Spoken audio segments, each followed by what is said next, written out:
पत्रकातून मोदी शहांवर आरोप, मतचोरी विरोधात जनआंदोलन उभारण्याची गरज असल्याचं नमूद.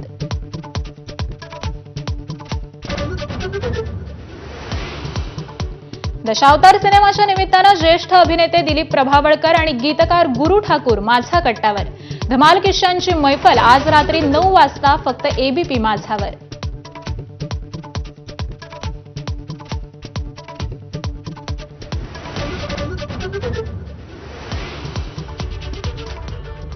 आणि हेडलाईन्स नंतर आतापर्यंतच्या सगळ्या महत्त्वाच्या बातम्यांचा वेगवान पद्धतीने आढावा घेऊयात महाराष्ट्र लाईव्ह मधून. शिवसेना पक्षप्रमुख आणि माजी मुख्यमंत्री उद्धव ठाकरेंनी भारत पाकिस्तान सामन्यावरून भाजपवर जोरदार निशाणा साधलाय. ऑपरेशन सिंदूर का थांबवलं असा परखड सवाल त्यांनी केंद्रीय संरक्षण मंत्री राजनाथ सिंह आणि केंद्रीय गृहमंत्री अमित शहांना विचारलाय. तसंच भाजपवाल्यांना इशारा देत त्यांनी अवकातीत राहावं असा खरमरीत इशाराच त्यांनी दिलाय. उद्या होणाऱ्या माझं कुंकू माझा देश यावर भाष्य करताना त्यांनी भाजपकडून आयोजित मराठी दांडियावरून देखील टीकेची झोड उठवली आहे. मधल्या काळामध्ये आपल्या संरक्षण मंत्र्यांनी सांगितले की अभी भी ऑपरेशन सिंदूर रुका नाही है. अचानक काय झालं, कुठून कळ फिरली काय सांगता येत नाही. ट्रम्प म्हणतायत की त्यांनी युद्ध थांबवलं, व्यापारासाठी युद्ध थांबवलं. पण आता अचानक असं काय झालं की पाकिस्तान बरोबर आपण युद्ध पुकारलं होतं आणि त्याच पाकिस्तान बरोबर उद्या क्रिकेट मॅच खेळतो आहोत.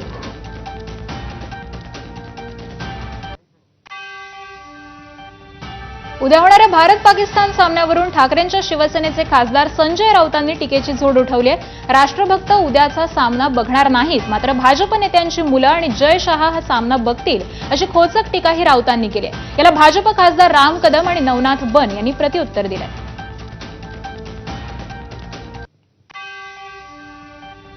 माझ्या माहितीप्रमाणे लोक भारतात सुद्धा ती मॅच पाहणार नाही. जे प्रखर राष्ट्रभक्त आहेत, प्रखर राष्ट्रभक्त आहे, ज्याने तो पेलगावचा हल्ला पाहिलेला आहे, अनुभवला आहे, असे लाखो कोट्यावधी लोक क्रिकेट प्रेमी असले तरी तो सामना पाहणार नाही. कदाचित नरेंद्र मोदी आणि भाजपचे लोक आणि त्यांची मुलं पाहतील, जय शहा पाहतील. तर भाजपच्या नवनाथ बन यांनी संजय राऊतांवर टीका केली आहे. राऊतांनी माझा लादेन माझं पाकिस्तान अभियान चालवावं असं नवनाथ बन यांनी म्हटलंय.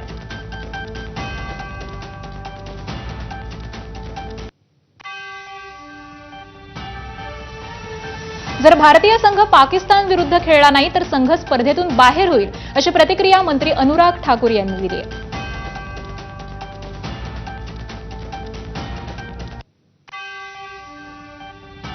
बायलैटरल टूर्नामेंट भारत पाकिस्तान के साथ नहीं खेलता. कई वर्षों से हमने ये निर्णय किया है कि भारत पाकिस्तान के साथ बायलैटरल नहीं खेलेगा जब तक पाकिस्तान भारत पर आतंकवादी हमले या कार्रवाई बंद नहीं करता है और जब तक पाकिस्तान आतंकवाद को खत्म नहीं करता. दोन्ही देशातील संबंध सुधारत नाहीत तोपर्यंत व्यापार आणि क्रिकेट व्हायला नको. भारत पाकिस्तान सामन्यावर माजी क्रिकेटपटू आणि आपचे राज्यसभा खासदार हरभजन सिंग यांनी प्रतिक्रिया दिली आहे.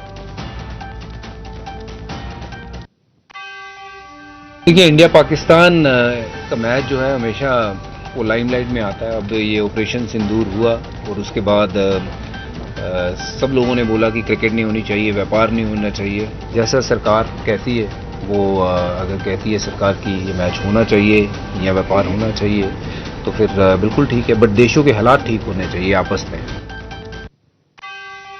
दरम्यान पंतप्रधान मोदींच्या मणिपूर दौऱ्यावरून संजय राऊतांनी निशाणा साधलाय. उद्याच्या भारत पाकिस्तान सामन्याला होत असलेल्या विरोधावरील लक्ष हे विचलित करण्यासाठी हा दौरा असल्याची टीका ठाकरेंच्या शिवसेनेचे खासदार संजय राऊतांनी केली आहे.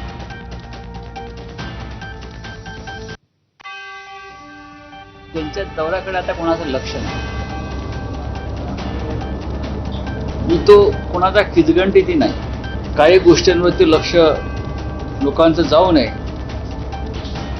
म्हणून मग ते असे उपक्रम साजरे करतात.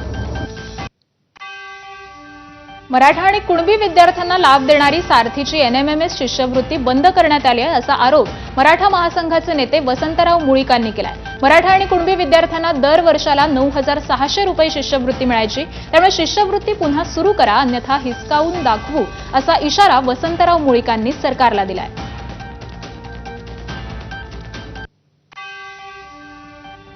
70,000 विद्यार्थ्यांची ही शिष्यवृत्ती बंद झालेली आहे आणि यामुळे मराठा समाजातील विद्यार्थ्यांचं वेठीभरलं गेलेलं आहे।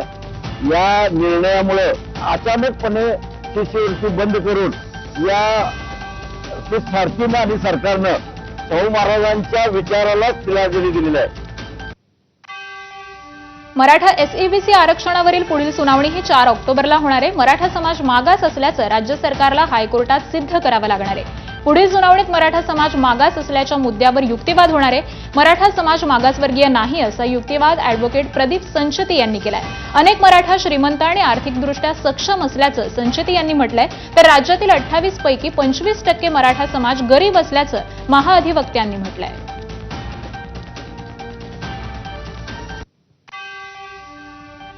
बाकीच्या जातीचे लोक खेळ खेळते आणि त्यांना असंच म्हणणार का ताई? तसंच म्हणणार का? तर काही संस्कार आहेत का नाही हे महाराष्ट्रात शोभतच नाही गाड्या।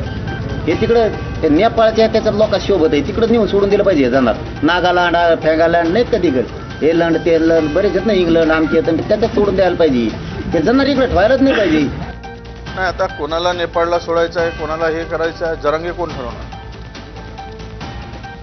ओबीसी चळवळीमध्ये जो काम करेल त्याला जर परदेशात पाठवायचं असेल तर काय एकट्या जरांगेलाच महाराष्ट्रात राहायचं आहे? त्यामुळे अशा प्रकारचं वक्तव्य करणं मनोज जरांगेंनी टाळलं पाहिजे। आपल्या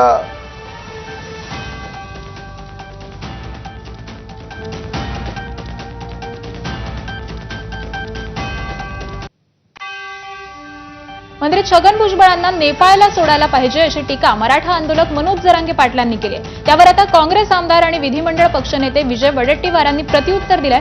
कोणाला नेपाळला सोडायचं आणि कोणाला नाही हे आता जरांगे ठरवणार का अशी टीका ही वडेट्टीवारांनी केली आहे।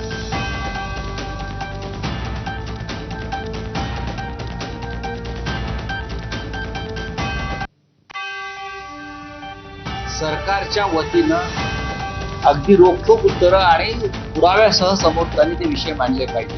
तुम्ही पत्रकार परिषद घ्या, जागा नसेल तुमच्या पत्रकार परिषदेला तर आम्ही शिवसेना भवनात जागा देऊ, उपमुख्यमंत्री आणि मुख्यमंत्र्यांनी बसावं, वाटल्या जरांगे पाटलांना बोलवा, भुजबळांना बोलवा आणि समोरासमोर होऊ द्या, तरच या महाराष्ट्रामध्ये शांतता नांदेल।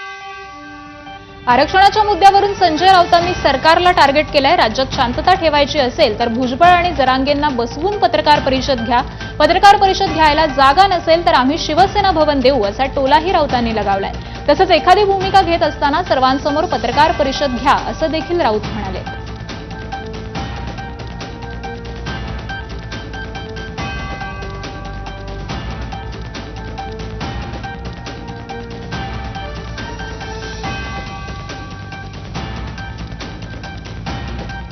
लक्ष्मण हाकेंनी मनोज जरांगेंसमोर ओबीसी समाजातील तरुणांच्या लग्नाचा प्रस्ताव जाहीर सभेत ठेवला।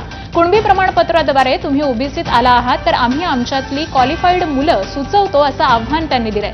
लग्न ठरवायची वेळ आली की आम्ही 96 कोळी, मराठा, क्षत्रिय आणि गावच्या सरपंच पदाची निवडणूक आली की आम्ही ओबीसी मागासवर्गीय असं स्वर्गीय ND पाटील म्हणायचे। याकडे हाकेंनी लक्ष वेधलंय।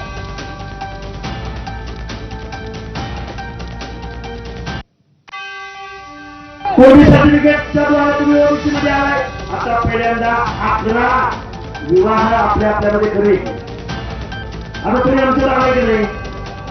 11 विवाह केले पाहिजे। आता याच्या अपवाद झालेला, आता पहिल्यांदा 11 विवाह जाहीर करा।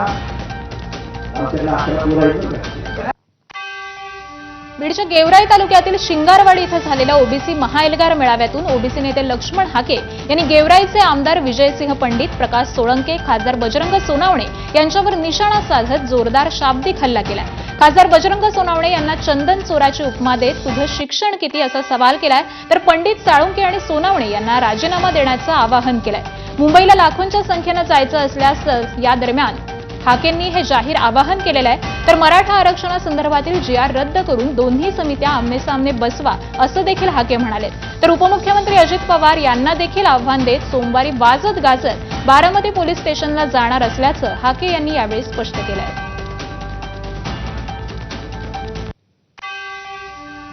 मला सांगू का, त्याने फक्त राजीनामा द्यायचा। राजीनामा तुझ्याकडे दम आहे ना? प्रकाश सोळंकी, बजरंग सोनवणे आणि मुरकुल्या, तू फक्त राजीनामा दे अगोदर आणि मग तुला जरांगीची काय घ्यायची ती घे. आणि ह्यांनी जर आपलं पंचायत राज मधलं आरक्षण घेतलंय ना, घेऊ द्या याला पंचायत राज मधलं आरक्षण. आमदार आणि खासदार कुठनं होते ते बघू आपण. मराठा समाजाला ओबीसीतून आरक्षण मिळावं यासाठी हैदराबाद गॅझेट लागू करण्याचा शासन निर्णय रद्द करावा अशी याचिका अखिल भारतीय वीरशैव शिवा संघटनेचे संस्थापक अध्यक्ष मनोहर धोंडेंनी कोर्टात दाखल केली आहे. दरम्यान धोंडे यांनी मराठा आरक्षणाला विरोध केल्यामुळे त्यांच्या संस्थेत शिक्षण घेणाऱ्या मराठा विद्यार्थ्यांचा प्रवेश काढण्यासाठी पालकांनी अर्ज केले. त्यामुळे मराठा ओबीसी वाद पेटण्याची चिन्ह ही आता निर्माण झाली आहेत. नांदेड जिल्ह्यामध्ये माझी प्राथमिक आश्रमशाळा आहे.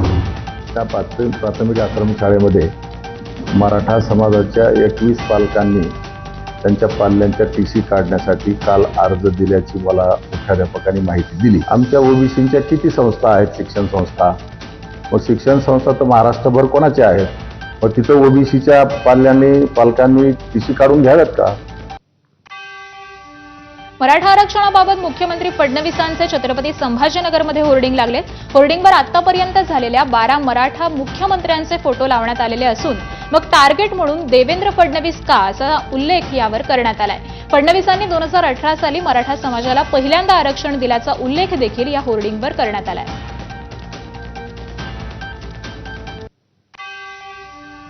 धाराशिवमधील बंजारा समाजाचा तरुण पवन चव्हाणनं आत्महत्या केली आहे. पवन चव्हाणनं बंजारा समाजाच्या आरक्षणाच्या मागणीसाठी आत्महत्या केल्याचा दावा त्याच्या कुटुंबियांकडून करण्यात आलाय. पवन चव्हाण हा पदवीधर बेरोजगार होता. त्याचं वय 32 वर्ष होतं. जालना इथल्या आरक्षणाच्या आंदोलनातून परतल्यानंतर पवननं टोकाचं पाऊल उचललंय. पवनच्या पश्चात आई-वडील, पत्नी आणि 2 मुलं असं कुटुंब आहे. बंजारा समाजाला हैदराबाद गॅझेटप्रमाणे आरक्षण मिळावं अशी मागणी पवननं सुसाईड नोटमध्ये केल्याचा दावा हा कुटुंबानं केलाय.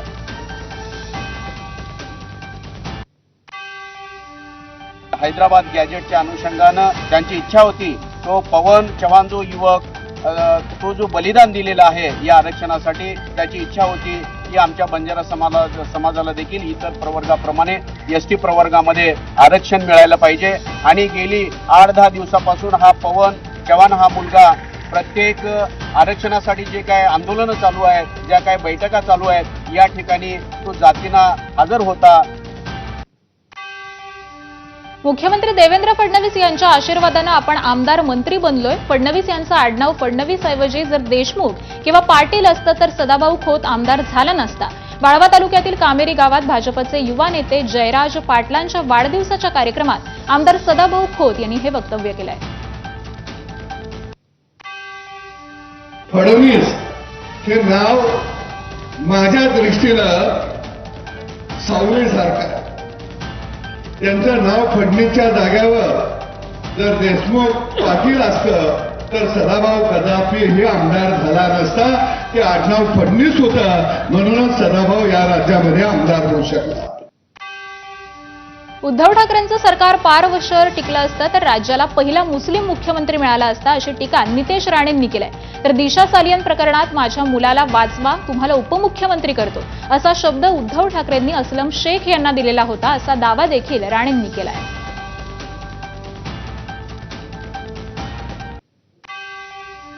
उद्धव ठाकरेकडे महापालिका देणं म्हणजे पुढच्या मुंबईचा महापौर हा अब्दुल किंवा शेख बनवणं आहे.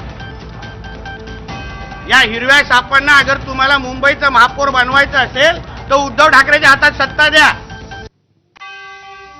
संभाजीनगरात राज ठाकरेंना मोठा धक्का बसलाय. मनसेचे ज्येष्ठ नेते आणि प्रवक्ते प्रकाश महाजनांनी पक्षाला सोडचिठ्ठी दिली आहे. आपल्याला लोकसभा निवडणुकीत दूर ठेवण्यात आलं, तसंच विधानसभेवेळी प्रचारासाठी आपला वापर करण्यात आल्याची टीका ही प्रकाश महाजनांनी पक्षश्रेष्ठींवर केली आहे. तर दुसरीकडे महाजन आणि नारायण राणेंसोबतच्या वादात राज ठाकरेंची नाराजी असल्याची चर्चा होती. याच मुद्द्यावरून महाजनांना शिवतीर्थ निवासस्थानी बोलावून अमित ठाकरेंनी समज देखील दिलेली होती. तर राज ठाकरेंनी त्यांना भेटणं टाळलेलं होतं. तेव्हापासूनच प्रकाश महाजन नाराज असल्याची चर्चा होती आणि अखेर त्यांनी आज पक्षाच्या सर्व पदांचा आणि सदस्यत्वाचा देखील राजीनामा दिलाय. कमीत कमी अपेक्षा ठेवून सुद्धा माझ्या वाट्याला खूप अपेक्षा आली. लोकसभेच्या रणधुमाळीत मला कधी विचारण्यात आलं नाही. विधानसभेच्या वेळेस प्रचारापुरतं मला वापरण्यात आलं. जी जबाबदारी माझ्यावर दिली मी अत्यंत प्रामाणिकपणे पार पाडली. मला असं वाटतं की आता आपण इथं थांबलं पाहिजे, कुठंतरी या मनोरुग्ण अवस्थेतून बाहेर आलं पाहिजे आणि म्हणून मी आज थांबायचा निर्णय घेतला. मुख्यमंत्री देवेंद्र फडणवीस आणि उपमुख्यमंत्री एकनाथ शिंदेंमध्ये नाराजीची ठिणगी पडल्याची चर्चा आहे. ड वर्ग महापालिकांवर अधिकारी नेमण्यावरून वाद निर्माण झालाय.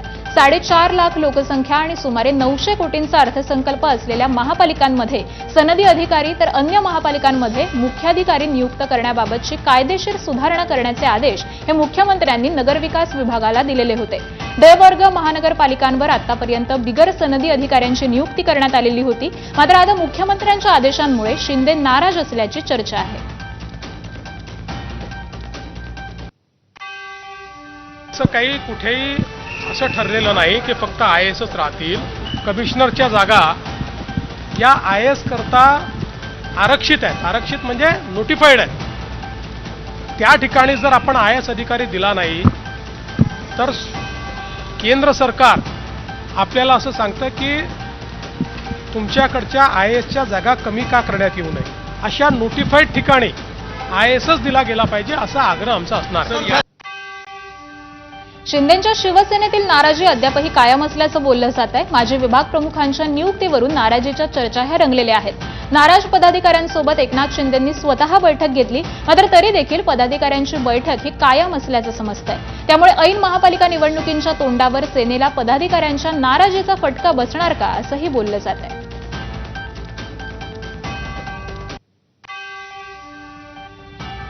राजकारण्यांच्या जवळच्यांना कंत्राटं देण्यासाठी सरकारी अधिकाऱ्यांवर दबाव असतो असं वक्तव्य केंद्रीय मंत्री नितीन गडकरींनी केलंय. यावर मार्ग काढत चांगल्या दर्जाचं काम करायला हवं असंही गडकरी म्हणालेत. इंडियन बिल्डिंग काँग्रेसच्या वार्षिक परिषदेच्या उद्घाटन कार्यक्रमात त्यांनी हे वक्तव्य केलंय.